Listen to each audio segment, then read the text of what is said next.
The playing card traces its roots back more than 1,100 years to 9th century China.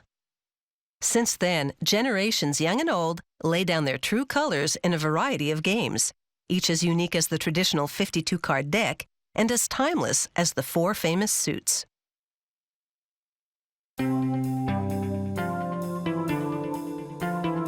Whatever the hand, a winning combination of technical features makes these playing cards durable and cheater-proof. Industrial humidifiers control the moisture level of the cardstock. This prevents the cardboard from drying out and warping. Technicians regularly monitor the cardboard's temperature and humidity by inserting a flat probe 10 centimeters from the top of the 3,000-sheet stack.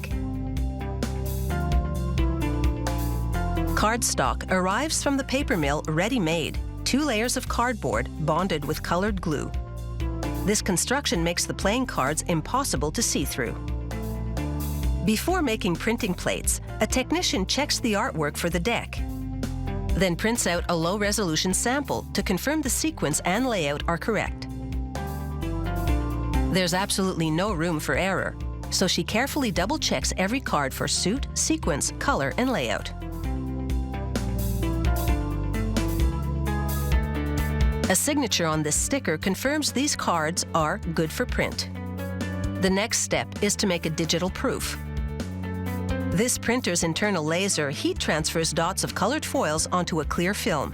These dots perfectly reproduce the content and color of each card. Next, a laminating machine bonds the exposed films onto a sheet of the same cardboard used to make the cards. This produces a printed proof showing exactly what the finished playing cards will look like. Here, graphic artists adapt hand drawings of the face cards, adding color and a touch of regal class wherever needed. The next step is to make the printing plates.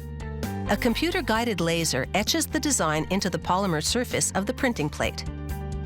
Entirely automated, this machine produces 30 plates an hour.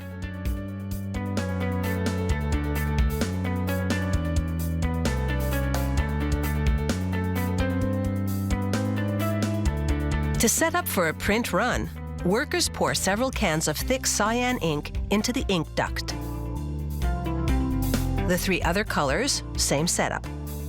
When the printing press gets rolling, each fountain will disperse ink evenly via 16 rollers.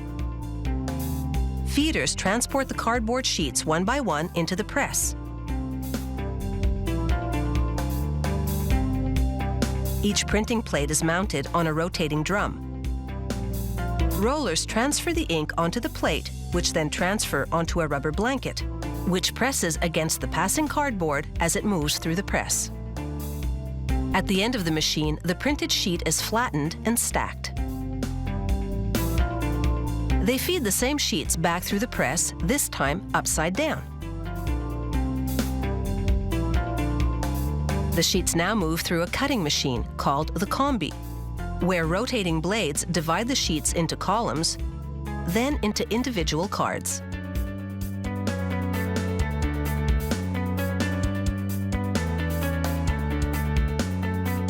The cards get grouped into decks. Then the deck heads into what they call the cornering station. A die descends and in one fell swoop cuts off all 4 corners.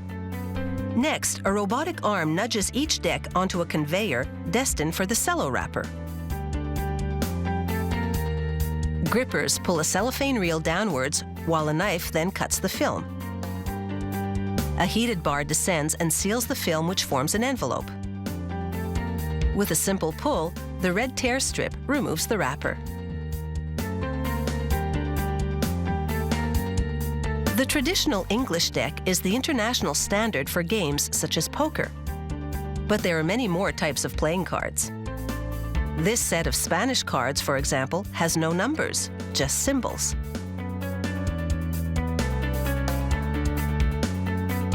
Whether at the casino blackjack table or the kitchen table, playing cards are the real deal.